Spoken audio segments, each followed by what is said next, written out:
So అంటే ఒక ఇన్ని సీజన్స్లో ఒక ఫస్ట్ మిమిక్రీ ఆర్టిస్ట్ తను is a joker the entertainer.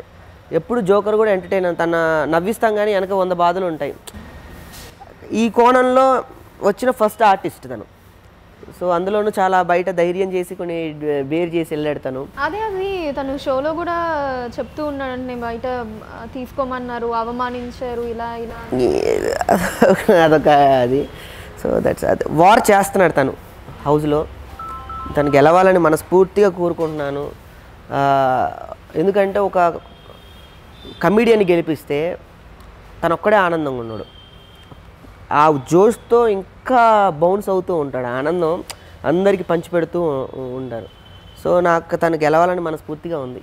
As a ఫ్రెండ్గా కావచ్చు, వెల్ విషర్గా కావచ్చు, మీరు అవినాష్ డెసిషన్ని సపోర్ట్ చేస్తారంటే ఇప్పుడు ఈ ప్లాట్ఫామ్ వదిలి ఏదైతే తను మీరు ఇందాక అన్నట్టు రిస్క్ తీసుకొని ఎంటర్ అవ్వటం, అంటే ఇందులో మనం ముసుగులో గుద్దులాటగా మాట్లాడుకోవాల్సిన అవసరం లేదు, ఎందుకంటే తనే షోలో బాహటంగా చెప్తున్నాడు మళ్ళీ నన్ను తీసుకొని అన్నారు ఆ షోలోకి అని చెప్పి. సో ఈ డెసిషన్ ఏదైతే ఉందో as a friend and well విషర్గా సపోర్ట్ చేస్తారా? మీరు కాంట్రవర్సీ చేయననే కాంట్రవర్సీ చేస్తున్నాను. కాంట్రవర్సీ ఇది పెద్ద సబ్జెక్ట్ మేడం. నాకంత అంటే ఎవరి డెసిషన్ వాళ్ళది. ఇప్పుడు ఈ ఇంటర్వ్యూకి వచ్చి నన్ను ఇంటర్వ్యూ చేయాలనే డెసిషన్ మీది, అంతే తప్ప మిమ్మల్ని పిలిచి భయపెట్టో లేకపోతే కోపెట్టో లేకపోతే మిమ్మల్ని ఏమంటారు వేరే రకంగా చేసి ఇక్కడ కూర్చోబెట్టి ఇంత ఫ్రీగా ఇంటర్వ్యూ చేయలేము మనం. అది నేనైనా ఉండొచ్చు, మీరైనా ఉండొచ్చు, అది ఎవరి ఇష్టం వారిది, అది ఎవరి డెసిషన్ని మనం కాదనలేము, అది ఎవరి ఓన్ డెసిషన్ వాళ్ళది లైఫ్లో.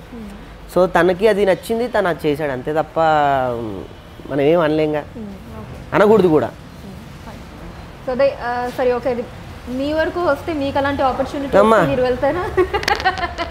తల్లి మా ఇంట్లో నేను గంట కూర్చోమంటేనే నాకేం అర్థం కాదు, ఏంటి 4 గోడల మధ్య అని.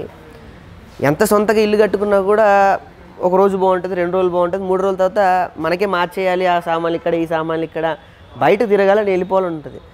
మనకి కష్టం, ఆ హౌసే కష్టం. సో ఇన్ కేస్ ఫ్యూచర్లో వచ్చినా సరే వెళ్ళరు.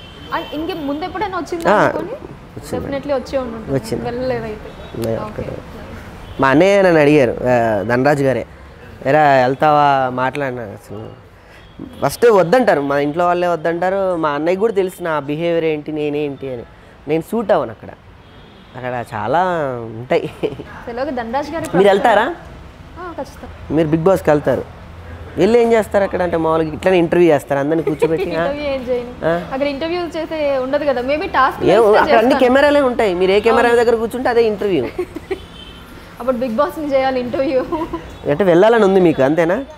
సో నెక్స్ట్ సీజన్లో తను వెళ్తుంది. సో ఇప్పటి నుంచే మీరు తను బిగ్ బాస్కి వెళ్ళడానికి ప్రమోట్ చేయండి బాగా. సో ఇది నా ఇంటర్వ్యూ కాదు, మీ నెక్స్ట్ సీజన్కి మిమ్మల్ని ప్రమోట్ చేయడానికి నేను వచ్చి ప్రమోట్ చేస్తున్నాను. థ్యాంక్ యూ అండి, thank you so much. First promoter మీరే అయితే. Thank you.